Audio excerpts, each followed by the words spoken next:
Okay, you are not going to believe the drama that's apparently tearing through the DC Stonewall Kickball League right now. Oh, yeah. What's happening? Forget dodging kickballs. These captains are apparently dodging, well, maybe commitment. It's a whole thing. Right. We're diving into this scandal, really, that District Drama blew wide open. Their headline, Stonewall Kickball Romance and Cinema Rendezvous Exposed. Wow. Okay. District drama doesn't usually pull punches. Oh. So we're talking captains of rival teams. Exactly. Alex from one team in the Harvey Milk Conference, Tommy from another, and their teams, like neck and neck in the playoff race. Ooh, okay. That adds a layer.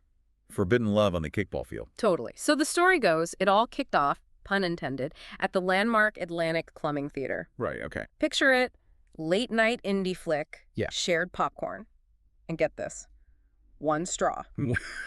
Straw. Seriously. The source said they seemed, way more interested in each other than the actual movie. Well, yeah. The single straw is like, Well, it's a move, isn't it? Like deliberate. definitely feels intentional. And this wasn't just a one-time thing. Apparently, these movie nights became like a ritual. Alex trying to go incognito with a baseball cap, Tommy wearing sunglasses indoors at night. Sunglasses indoors. Oh, Come on. That's not suspicious at all. Right, super subtle, but people noticed.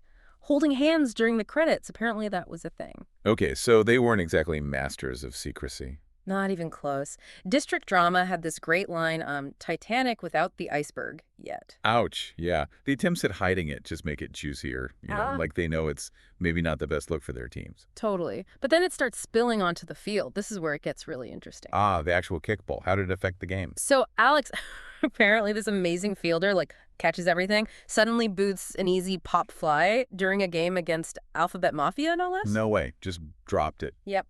And a teammate supposedly said Alex was just staring at Tommy over on first base, Yeah. missed the ball completely. See, that's tough. When your head's not in the game, Hmm.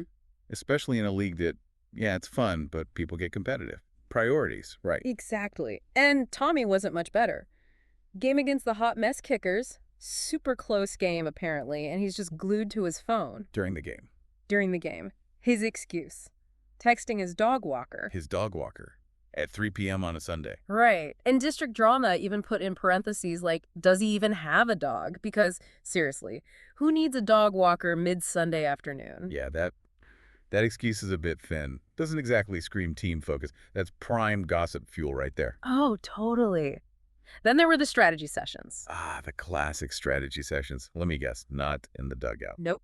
Seen leaving practice together multiple times, claiming they were, discussing strategy. Right. Strategy for what? Coordinating their secret movie nights? Huh.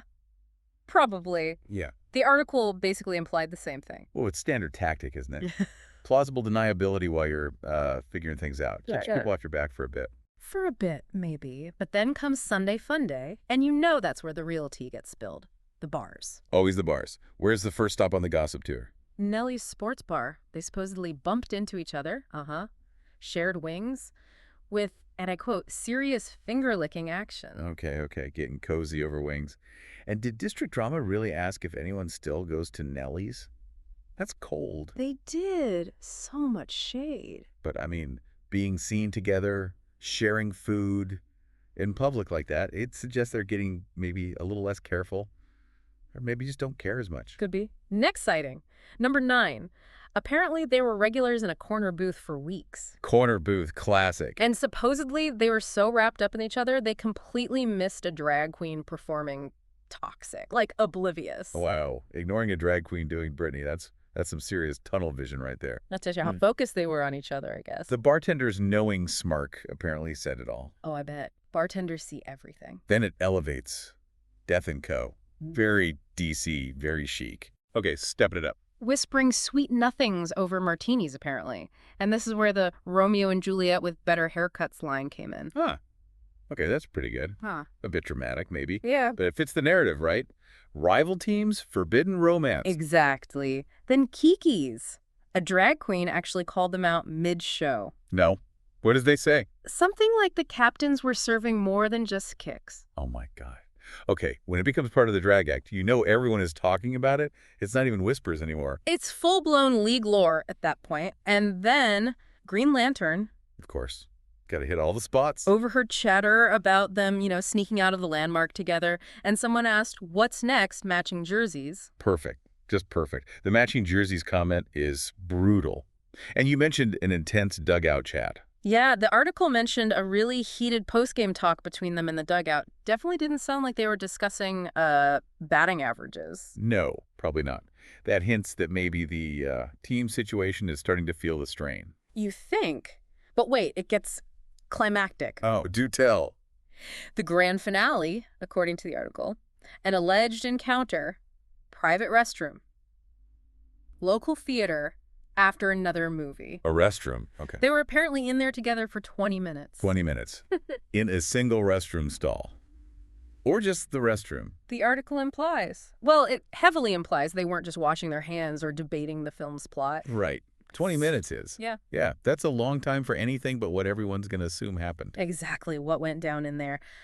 A confession of love, plans to elope and forfeit the season, an incredibly intense strategy debate involving, I don't know, toilet paper diagrams? Probably not the last one. Yeah.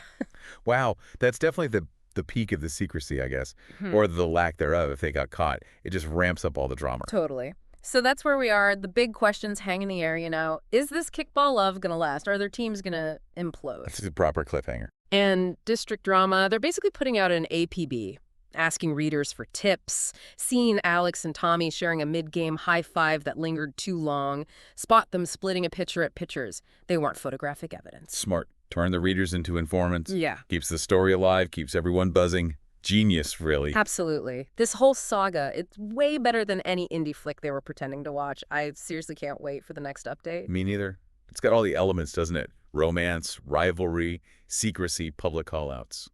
So what do you reckon happens? Do they break up under the pressure? Do they lead their teams to the championship against each other? Or do they just show up in matching outfits next Sunday and dare anyone to say something? Honestly, who knows? That's what makes it so good. The possibilities are endless. It really makes you think about those lines between teammates, rivals, and, well, more.